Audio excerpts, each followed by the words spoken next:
Telangana BJP प्रदेश अध्यक्ष रामचंद्र राव ने रेवंत रेड्डी पर जबरदस्त पलटवार किया। उन्होंने कहा कि रेवंत रेड्डी की ये एआईएमआईएम से दोस्ती की वजह से उनके मुंह से इस तरीके के बयान आ रहे हैं जिसमें वो हिंदू देवी देवताओं का अपमान कर रहे हैं।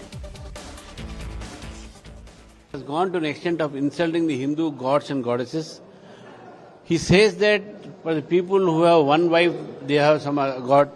People who have two wives, they also have gods. People who drink, they have also gods. People who eat chicken, they have also god.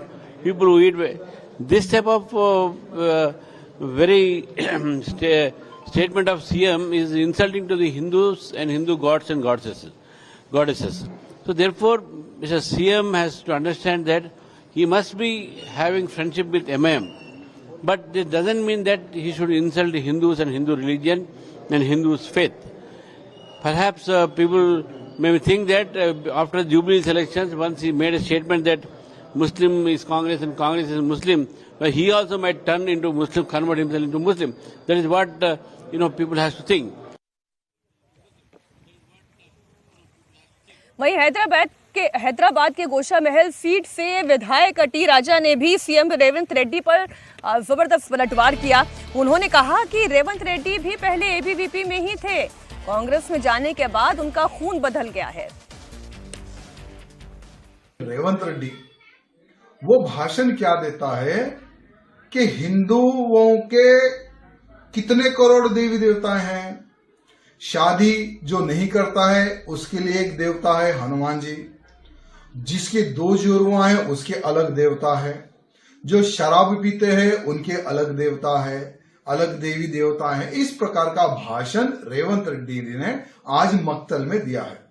तो मैं रेवंत रेड्डी को पूछना चाहता हूं, तुम्हारा बैकग्राउंड जो था वो एबीवीपी का था, यानी तुम भी हमारे ही बेटे थे, लेकिन वो नालायक बेटा जैसा ही कांग्रेस में जाता है, क्या खून में क्या परिवर्तन आ गया क्या रेवंत रेड्डी के? मैं पूछना चाहता हूं, अरे भाई भाषण किस प्रकार से देना है? क्या एक मुख्यमंत्री को क्या समझाना पड़ेगा क्या?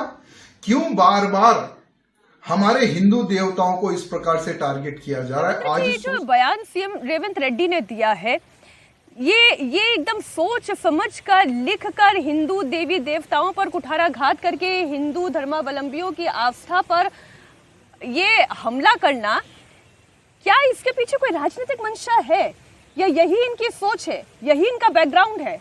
नहीं, पोलराइजेशन की राजनीति तो हम लोग देख ही रहे हैं लंबे समय से। तमाम पॉलिटिकल पार्टी जिस तरह की बातें कर ही रही हैं कि अपना जो उनका बेस है वोट का, उसको कंसोलिडेट करें अपने पक्ष में। अगर रेवंत रेड्डी ने ये जो बयान दिया है इसका, क्योंकि वो भाषा है वो रेवंत रेड्डी जो बयान दे रहे हैं, क्या वो ये जानते हैं कि कांग्रेस पार्टी को उत्तर में भी चुनाव लड़ने जाना है?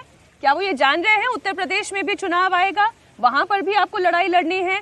क्या वो ये जानते हैं कि कांग्रेस पार्टी को पश्चिम बंगाल में भी चुनाव लड़ना है, वहां पर भी माता की पूजा होती है? उनको हिंदुओं के वोट से मतलब है या नहीं है? देखिए, बिल्कुल हिंदुओं के वोट से उनको मतलब होगा या, और जो भी उन्होंने बयान दिया है, अब क्योंकि अपन उस बयान को ठीक तरीके से तो समझ नहीं पा रहे, वो भाषा जो है तेलुगु हम लोग नहीं जानते हैं, लेकिन अगर उन्होंने समझ में आ रहा है सर? देखिए सर, एक सेकंड सर, अगर उन्होंने इस तरह के दिखा रहे हैं अपमानित शब्दों का उपयोग किया है तो उसकी मजम्मत की जानी चाहिए। नहीं, किसने कहा हनुमान जी कुंवारों के भगवान है? कौन से टेक्स्ट में लिखा हुआ है? मीनाक्षी जी, अगर उन्होंने किसी हिंदू देवी देवता के भगवान के ऊपर कुछ गलत बात बोली है तो उसकी मजम्मत की जानी चाहिए, उसके डिफेंस का कोई साधन नहीं है, कोई रास्ता नहीं है। लेकिन ये राजनीति जो है, ये इस तरह की पॉलिटिक्स हम लोग एक दशक से ज़्यादा वक्त से देख रहे हैं कि जो भी राजनीतिक दल को जिस भी तरह की चीज़ें सूट करती हैं पोलराइजेशन करने के लिए, वो पॉलिटिक्स उस तरह की जाती है। ये भी उसी का एक नज़ारा होगा और इनको कोई ना कोई राजनीतिक फायदा उसमें दिख रहा होगा, इसलिए इन्होंने ऐसा बात बोली है। दूसरे पक्ष में भी हम लोग इस तरह की बातें सुनते हैं। नहीं, मैं आपको बताती हूँ कि हिंदुओं के सहिष्णु होने का ही खामियाजा हिंदुओं को भुगतना पड़ता है। किसी और धर्म के बारे में बोलकर बताएं। यस, क्यों सीएम रेवंत रेड्डी किसी और धर्म के बारे में नहीं बोलते? चलिए ठीक है, आपको अपने पॉलिटिकल हित दिखाई दे रहे हैं तो हिम्मत करिए ना दूसरे धर्मों के बारे में बोलने की। केवल हिंदू सहिष्णु है इसलिए इतनी बकवास सुन लेता है।